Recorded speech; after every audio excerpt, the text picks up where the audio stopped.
Well, good afternoon and Merry Christmas. I am so excited today to be live with you. I'm Lanissa James, Executive Director of MACHE, the Maryland Association of Christian Home Educators.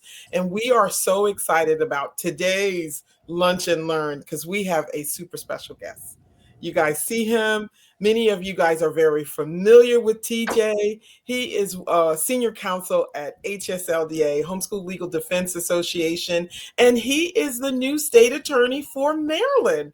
And we are so very excited. So we wanted to kind of encourage people to grab a cup of coffee, grab your lunch, and kind of pull up a chair so that we could get to know TJ. It's going to be so exciting to work with him. So without further ado, guys, hello, TJ. Y'all say hi to TJ in the comments. Hi, Lanissa. How are you doing? Glad to be on here with you. Thank you. We are so excited to have you a part of Maryland. It's a big, big deal for us, and we are very, very excited. And so today, we just kind of wanted to get to know you a bit. I know people are kind of diving right in and kind of shaking TJ for the legal matters, but we're not here for that today. We're here to get to know the TJ Schmidt. So would you just kind of kick it off and tell us a little bit about you? Just give us your homeschool story. How did you get connected to homeschooling? Sure. Well, I'm the eldest of 9 children, and at the time, uh, my parents and I was living with my family, of course, in Vermont, northern Vermont, and my dad and mom had decided to move from New Hampshire, which is where I was born, to Vermont. They were looking for to get out of debt and to kind of a new start in life a little bit, and so. My dad and mom bought, I think it was something like almost 30 acres in northern Vermont. And my mom and dad had an interest, I would say primarily driven from my mom. She was interested in homeschooling. I think she had heard actually a replay of a Focus on the Family uh, radio program with Dr. Raymond Moore. I think that originally played in maybe 1981. Mhm. And or maybe in the late 80s, early 80s, I'm sorry, late 70s, early 80s. And then she heard a replay, I believe, in 1981. And so I was just a wee thing. But my mom really had a passion to homeschool us. My dad was supportive of that. And at the time in Vermont, you had to get approval. And so uh, they they started homeschooling us actually in second grade, and I was homeschooled almost all the way up from second grade, all the way through high school. There were 2 years that my mom, at the time, she eventually had 6 children, and so she was trying to homeschool 6 kids, and I think she was questioning, can I really do this? And so she did put us back into a very small public school. I think there were maybe 75 kids from kindergarten through 7th grade. So pretty small public school in Vermont. And then we also went to a very small private school. I think there were maybe 25 kids total. So basically like a homeschool co-op. Right. And we for 7th grade, I was in a very small private school. But after that, homeschooled again all the way through high school. Wow. Oldest of 9. That's exciting. And that says a lot about you. You know, the oldest student who was homeschooled and is still homeschooling, because the unique thing I think we both share as having big families is that the oldest child sees it all, right? Yeah, yeah. So you've seen What, it all. yeah, I And mean, I can remember, of course, my mom was trying this homeschooling thing out, and she had gone to school actually to be a teacher, and didn't get her certification as a teacher, but had gone to school to be a teacher, and so she had grown up in school looked like this, right. and it was we had a little desk, and we had one of the things that and I can share a little bit more later, but so she was trying to organize it as a school, and but as she began homeschooling us, with originally starting with just my sister and I, and then eventually all 9 of us, but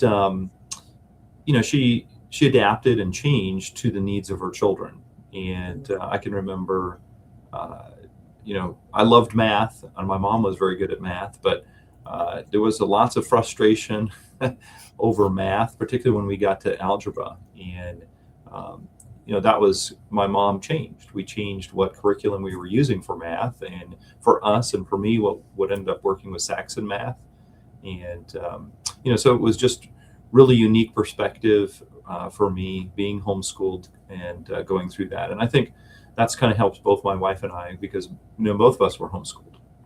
Nice.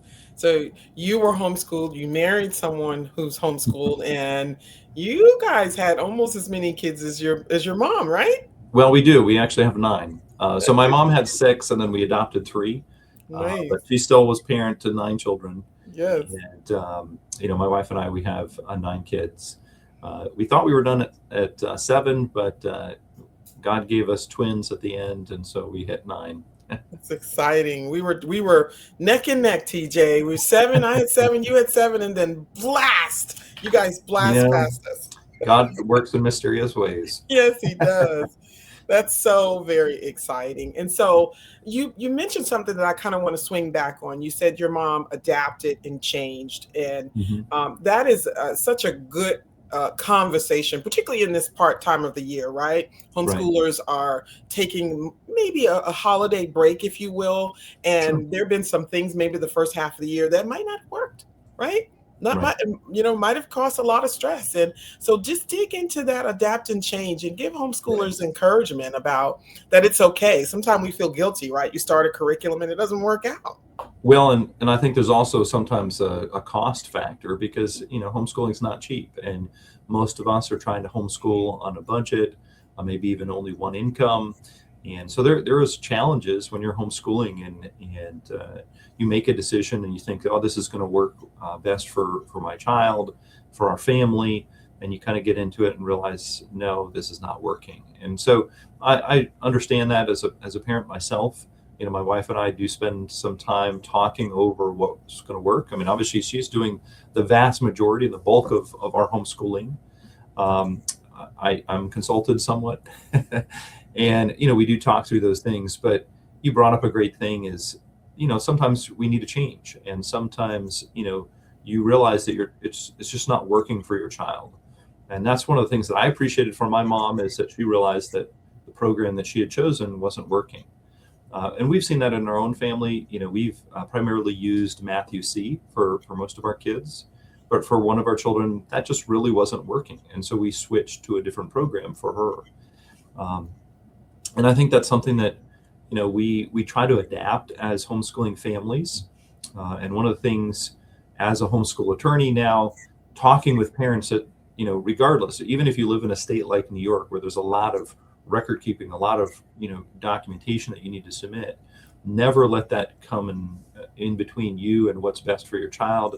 And that's one of our goals here at HSLDA is to help support families in their homeschool program, whatever that ends up looking like. And you shouldn't have to be restricted by what state law says to be able to educate your children. And so we advocate for families to be able to have the freedom to choose what works best for them. I love this. I totally love this. And so now that you talked to us a little bit about your family, tell us about your homeschool journey in terms of with your children. Mhm. Now, obviously, your wife didn't have nine all at once. Did you homeschool all from the very beginning?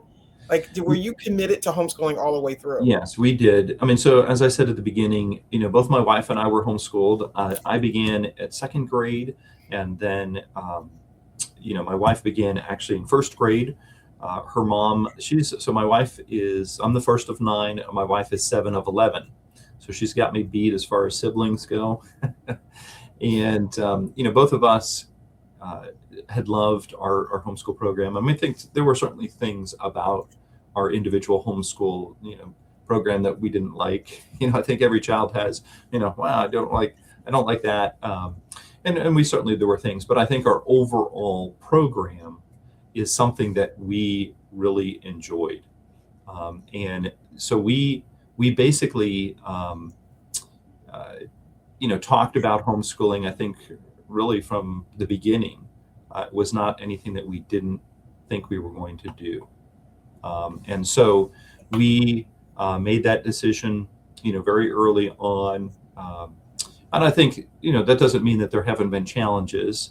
I think, there are times, as in any family, where you get, just, are we doing the right thing? Are we, preparing our children for life? Are we, meeting their individual needs? I mean, I think we still have those same questions that everybody has. And, there's probably been every year my wife and I have kind of had that conversation, should we really be homeschooling? But it is certainly given us a different perspective as well, having been homeschooled ourselves. So we did start homeschooling. My oldest is 21, and he has gotten married recently in August, and so he and his wife wasn't homeschooled, but just like just because you're homeschooled doesn't mean that you have to only limit who you're going to be marrying. And he has he's actually graduating from Bible school this year. And then my second daughter, she's just turned 20 just the other day. She's graduated for several years and actually is going to be graduating with her bachelor's in nursing from Shepherd. And then I still have the remaining 7 are still in school. Well, I should say that the youngest 2, they're only about to turn 3, and they are, they're not yet started their formal schooling. I love this. We're getting messages that you're frozen, TJ, and so we can hear you clearly, but your screen is frozen. So we're gonna. Well, let me look and see what's going on with my camera then. Okay. We're excited because we're live here with TJ Schmidt from HSLDA. He is now the Maryland State Attorney. And so we're so excited to take this opportunity to get to know him and to have you just hear a little bit about his heart. So you heard that he was homeschooled and he homeschools, and that's exciting. The oldest of 9 children, which is exciting. And he has 9, so that's exciting as well. And so that, I think, matters, that we're talking to people who have a background in homeschooling, people who are advocating for homeschooling, who are familiar with homeschooling. And I think that matters. He's really in the trenches with us. Tell us again how old your oldest is and then your youngest. Sure. So my oldest is 21. He and his wife, Bianca, just got married in August, and we're excited to see them around Christmas. And then my youngest 2, the twins, are about to turn 3. So one of them told me he's going to turn 4, but trying to get a little ahead of the I love it. I love it. Not only are you in the journey, you're in the long haul of the journey, which I love that. Yep, When you have a lot of children, we just kind of very humbled, right? Because it just lasts a while. You have grandkids probably coming as you're still homeschooling your own. So that says a lot about you, TJ. And you're not new. For those who are watching, they're thinking, oh, did HSLDA get a new attorney? And what happened to Will? And so they switch up, leadership switch up, things a bit. And so there's nothing wrong with that. We're very excited. And I think what I love most about you coming to Maryland is just a little about your background. You are obviously well equipped, and you've probably handled the toughest state to homeschool. And so we're blessed, very, very blessed to have you. So here's my question to you about how did your passion spark to be an advocate for homeschool freedom? Like, where did that come from? Yeah, well, so as I mentioned earlier, my mom began homeschooling me when I was in 2nd grade. But backing up just a little bit, I think I'd mentioned earlier that she heard a radio program from Focus on the Family about homeschooling, and that's what really sparked her interest in homeschooling myself and my sister, who's next to me. But at that time in Vermont, we were living in northern Vermont, you had to get approval from your local school officials. And so this would have been in 1983. That was the same year that HSLD actually was founded by Mike Smith and Mike Ferris. But we're in northern Vermont. There's no internet at that time. And we just didn't know anything about HSLDA. I'm sure my parents could have loved to use the support and the help, but it took my mom and dad 2 years to convince the local school officials to begin homeschooling. And it really wasn't until I believe Abeka started selling to homeschool families about the same time. And because of the high quality educational program, my parents' persistence, in fact, my mom's stubbornness, they eventually agreed to allow us to be homeschooled. Now, there were a couple of reasons they wanted to homeschool because of the program. The idea of homeschooling appealed to them. We also lived, I was basically the second person on the school bus. And though we didn't live extremely far from the public school, it took me almost an hour to ride the school bus to Wow. get to school and an hour back. Um, and so that was another reason why. And so uh, beginning in second grade, we were homeschooled, as I said, almost all the way out through high school.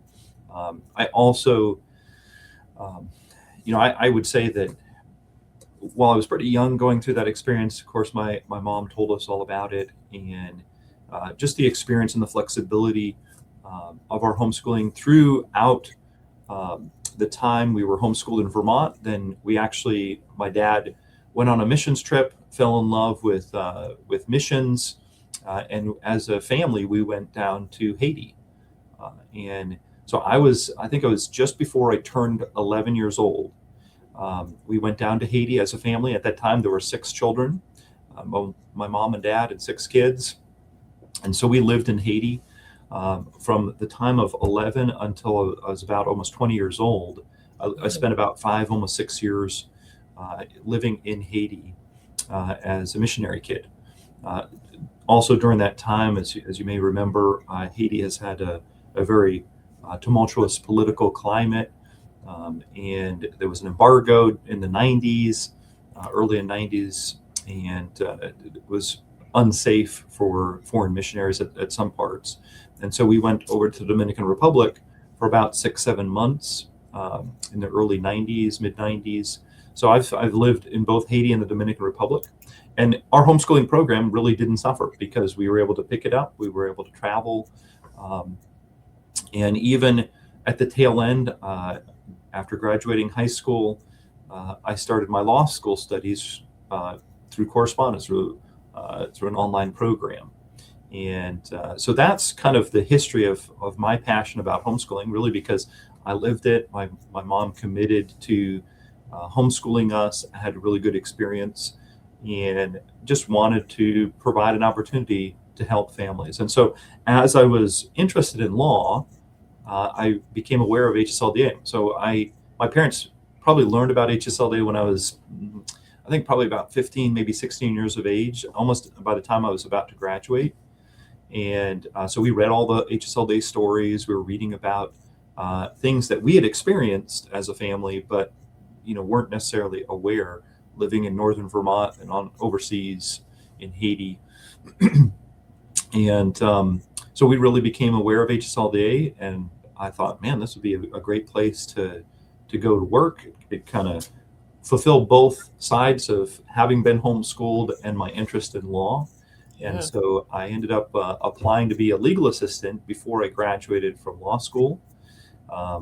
There wasn't so I interviewed actually with Chris Klicka years ago. Many of you may remember Chris Klicka.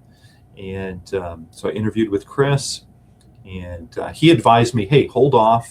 I was about to finish my last month or two of school, and then I was going to take the California bar exam. And so Chris had advised me, hey, hold off until you finish your bar studies and take the bar exam. And so I actually came to work after I graduated from law school and after I had taken the California bar exam. But Nice. anyone who's taken the bar, particularly California bar, they wait basically 2.5 months to tell you whether you've passed. Wow. So I had some nervous waiting for those results, but thankfully God blessed those, and I did pass. But I came to work at HSLDA as a legal assistant, and have been here ever since. I love that. I love that. And so, what's the best part at HSLDA for you? What do you say the best part? I think the best part for me is being able to talk and interact with families, being able to meet them where they're at, what they're dealing with, and help guide them not only to the right legal answer, what they're legally required to do, but then also help protect them in their homeschooling journey. Because I think one of the things here at HSLDA that I've always loved and appreciated is the passion that we have for helping individual families. We don't dictate how you educate your children at home. We're supporting you in your goal of educating your children at home. And homeschooling looks different in each family. In fact, sometimes it looks different for each child. No child is the same. Just like I mentioned earlier, we found a program that we like. It works well for many of our children, but not all of our kids can benefit from that same educational program. And that's really the beauty of homeschooling is, you can adapt your home education program. And that's really what we want to help you is allowing you time to focus on your children's education. We're there to help support and advocate for your right to teach your children as you see fit. Right.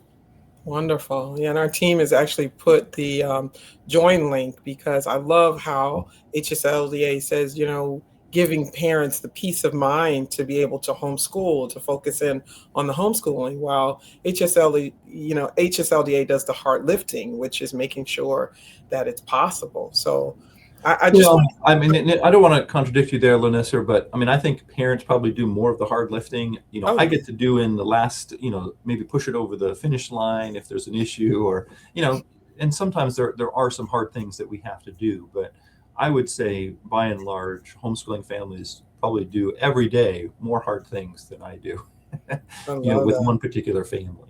I love that. There's a lot of different challenges, obviously, that we still deal with here at HSLDA. One of the things that I think many parents always question, well, hasn't homeschooling been legal for 40 years? And yeah, in many states it has been homeschooling. It's been legal for over 40 years.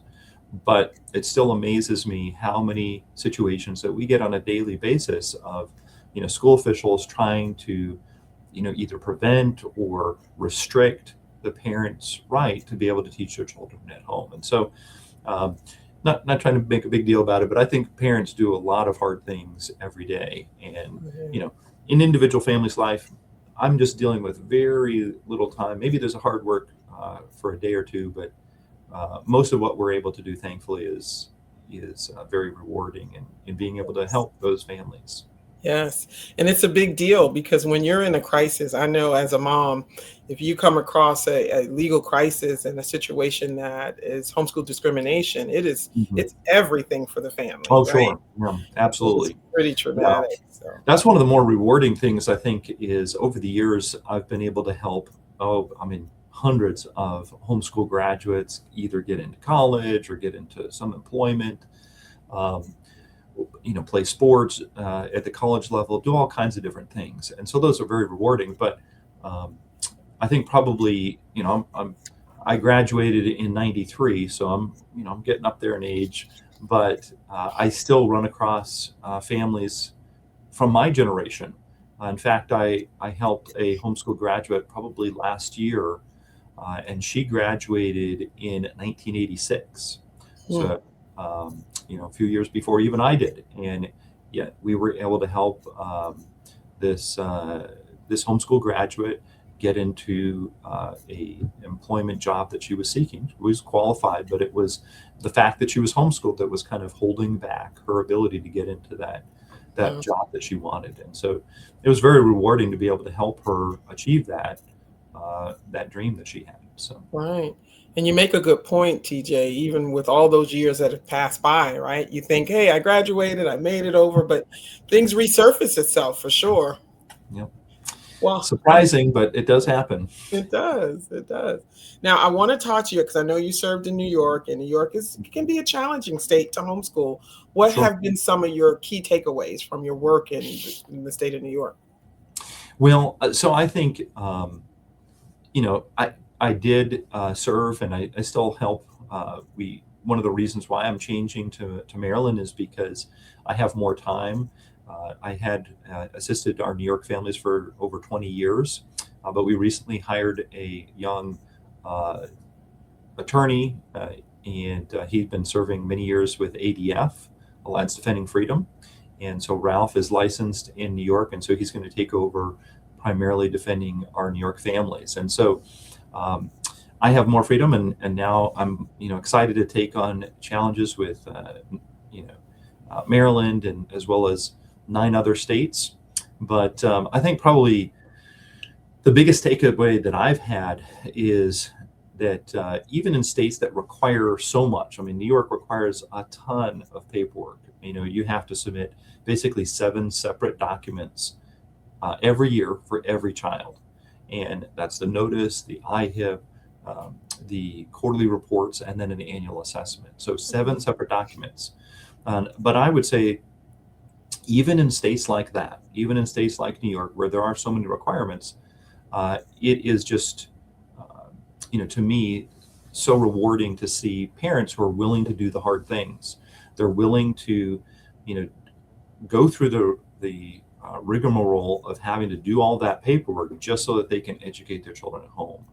And so, again, it's not to say that homeschooling itself isn't hard, because I think it is. We've kind of touched on that earlier. The challenge of homeschooling a kids day in and day out. I think most of us as parents, we have that, am I doing the right thing? Am I doing enough to prepare my child for the next step, whether that's job or whether that's college, for life, for their own family? I think that's a sign of a good parent. But I think that's very rewarding to see parents who are willing to, in spite of the challenges in whatever their state may do, is that they're faithfully educating their children at home.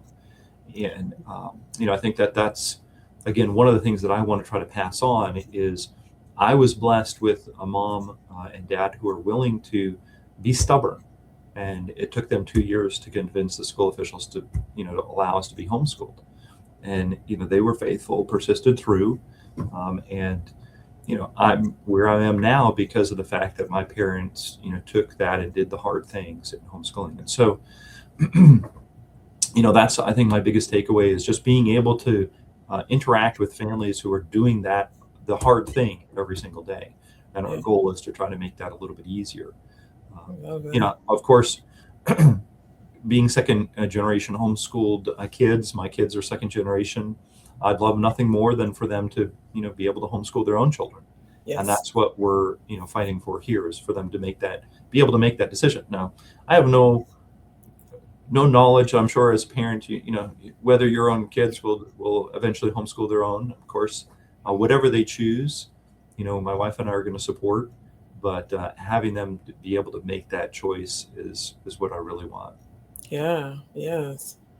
So that's the, homeschooling for the next generation, or supporting, advocating for the next generation, is precious. So this is Christmas time, right? 10 days. We're in 10 days, TJ. You guys my finished? kids are reminding me.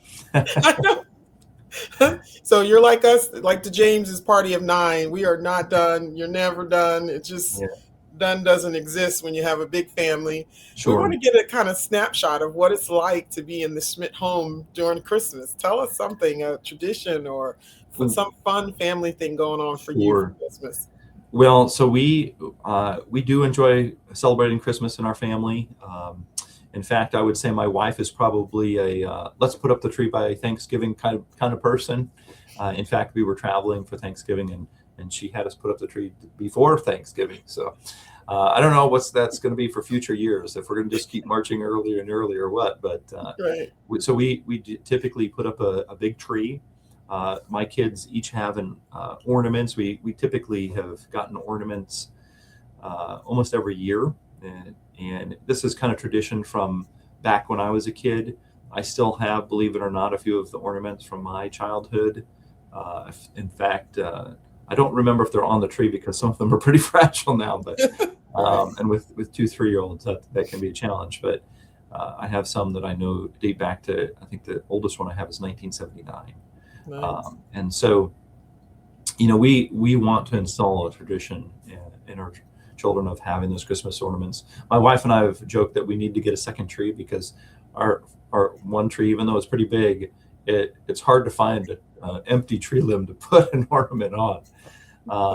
And then we because we have a large family, we typically will draw names. So each of the kids will put their name in a hat, or maybe it's Santa Claus hat or one of our stockings, and they'll draw a name.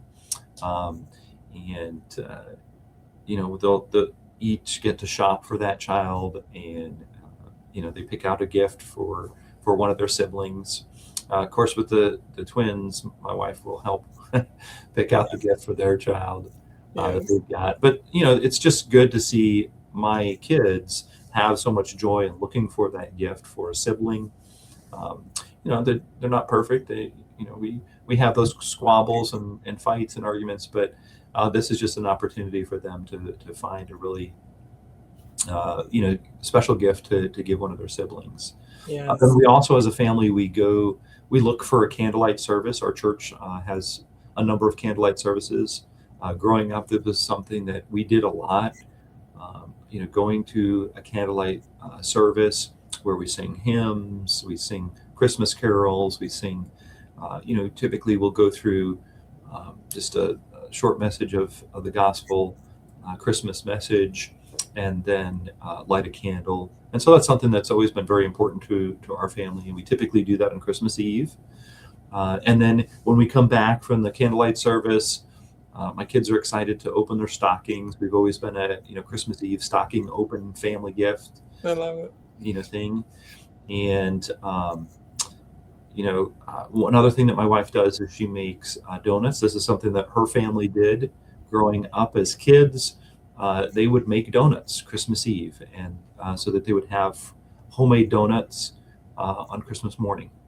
And as I said earlier, my oldest, he and his wife just got married in August, so they're going to be spending Christmas with us. So we'll have the whole, 10 kids with a daughter-in-law, and I can still call them kids since even though they're adults. Exactly. But so we'll have all 10 of the kids and daughter-in-law in the house, It's and exciting. we'll just see how that goes. Well, this is kind of the first time where we've got that, and as years go on, I'm sure we'll be adding more and more of those. Uh, you know, Either daughters-in-law or sons-in-law. I have Yeah. 3 daughters next, so the likelihood is probably a son-in-law will be next, but Nice. on the horizon yet. It's exciting. I tell people the swapping of names is a thing for big families, right? Like Yeah. I remember someone questioning me and say, "Well, why are you guys swapping names? Why don't you let the sibling buy whatever sibling they want to buy for?" And then I did the math. That's why I laughed too, TJ. I did the math for them and they just don't know. I said, think about it. If you have so many kids and every kid buys a gift for every sibling, can Yeah. I tell you how many? That's unbelievable. Well, and So, there's some of them are working, some of them have their own right, disposable income, and right. others. But so both of us, as I said, both my wife and I come from large families, and for a couple of years there, we would add in our siblings, my siblings or my wife's siblings. So my wife has 10 siblings, and I have 8. And then I think for maybe one year we did cousins, but so my kids have, I think, 40, I think it's like 46, 47 immediate cousins in Wow. my side of the family. And then my wife's side of the family, it's over 60. I think Wow. it's like 64, 65 now. So all told, that's my kids have approximately 100 cousins. So now Wow. we're not doing the Christmas with cousins. No, no, not at all. Well, before we let you go, we do have to ask about food because, food and big families are a thing. Now, I know you may not be doing the cooking, but we Yeah. want to figure out how you guys tackle. You think about it. You have your family home. We're loving it because we have all of our family home for Christmas Day Sure. too and Christmas Eve service. But, you think about it. That's 3 meals, right? Times how Hmm. many people, right? Yeah. Well, I mean, there's going to be 10 adults, kids, and then my wife and I. So there'll be at least 12 of us. Yeah. So what's the secret? We want to know. Well, I mean, as I said, several of my kids are now adults themselves or near adults, and some of my daughters really enjoy cooking and baking, um, and usually, they get to pick. Oh, I want to take on this challenge, or I want to take on that dish. Um, and of course, my wife is usually involved in every one of the dishes. I've got the responsibility. I haven't actually talked with my wife what we're doing as far as what's the main meat dish. Usually it's ham, but excuse me, I haven't confirmed that with my wife yet. Um, my wife loves, as I said, baking and cooking, um, and so we typically will divide up. Usually, a couple of the girls, they'll make a pie or make a cake. One of the Right. things that they like to do, That's maybe good. one of the dishes, and because we have dishes from both sides of the family, there's there are certain dishes that we really love to make. My wife really likes a sweet potato casserole that her family has done for years, and then there's also a cornbread casserole that she likes doing. Um, for my family, there was a kind of a cranberry ambrosia um, that I don't know that my kids really love, and I'm not enough of a cooker that, if we go back home to my parents, then sure we would have it, but I don't think I'm going to be taking on the task of making that. Um, but then we just divide and share different responsibilities. We'll be fighting over the oven uh, Yes. and figuring out what we do. But I think the few days leading up to Christmas, there'll be a lot of baking and cooking going on. That's exciting. I love it, TJ. Well, I tell you, Marylanders, we are in really good hands. TJ, for your background as a homeschooler, the oldest homeschooler in your family. Like I said, you're the eyes on the ground for everything your mom went through in Vermont, and it wasn't real pretty on the homeschool journey then. Then for you guys to be homeschooling, right? 9 kids, almost nine. I know the babies are coming up soon, and Yeah, you well, they're working on their letters and numbers, but exactly. That counts. You're obviously no stranger to the homeschool movement. And so we're just so blessed to have you. And so we're not going to dig into a whole lot. Soon we're going to be bringing the state of the nation yes, to Maryland. And so that's going to come up hopefully sometime in January. And you'll sure, get a chance to hear more from TJ then. I just kind of want to give you an opportunity for some closing thoughts, some closing encouragement you want to give to homeschool families, sure. as we close today. Well, I would say to anyone who's been homeschooling either, for 10, 15 years or someone who's just started homeschooling this year, looking back, as I said, there's always challenges. I experienced challenges in my own family growing up. And, in our journey, our homeschooling journey with my wife and I and our own children, we're kind of in the thick of it still, very much, even though about to have my third high school graduate. We still have 6 to go. And I would just simply encourage parents that you can do it. Um, even throughout those challenges, it's rewarding. I think there are days when you're going to probably question, did I make the right decision? Am I doing enough to prepare my children?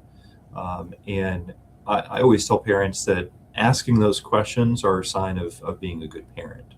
Those doubts, those anxiety, anxious moments that we have are signs of a good parent, because it means that you're thinking, what's best for your child, what's best for your family. And so I would encourage you that you can do it.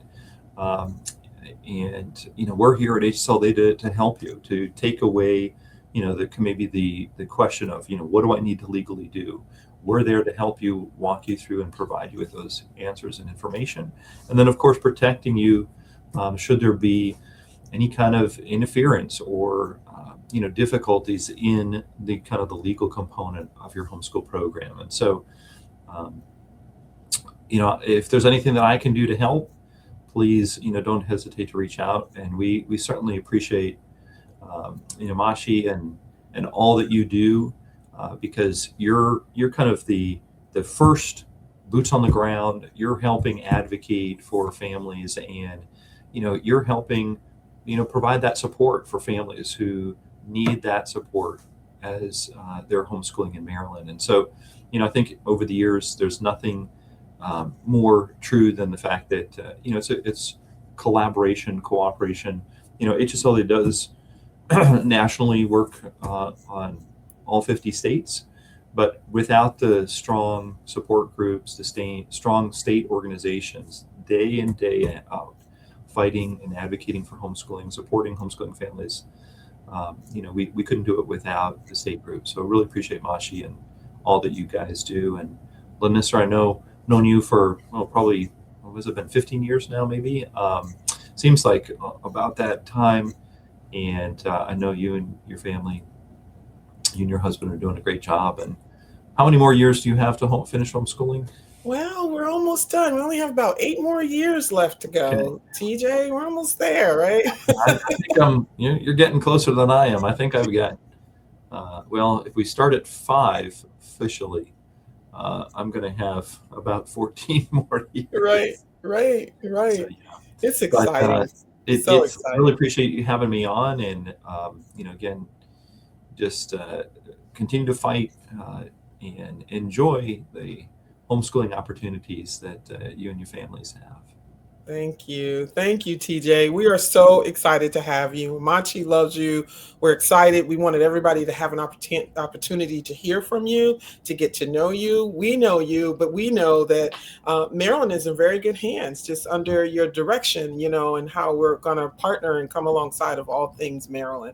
And so we're so grateful for you. We wish you and your family a very Merry Christmas. And after the new year, just stand by and you'll hear from TJ again. And we're looking forward to that, TJ. So thanks for being live with us again. No God problem. bless you and thank you All so right. much. Well, thank you so much and very Merry Christmas.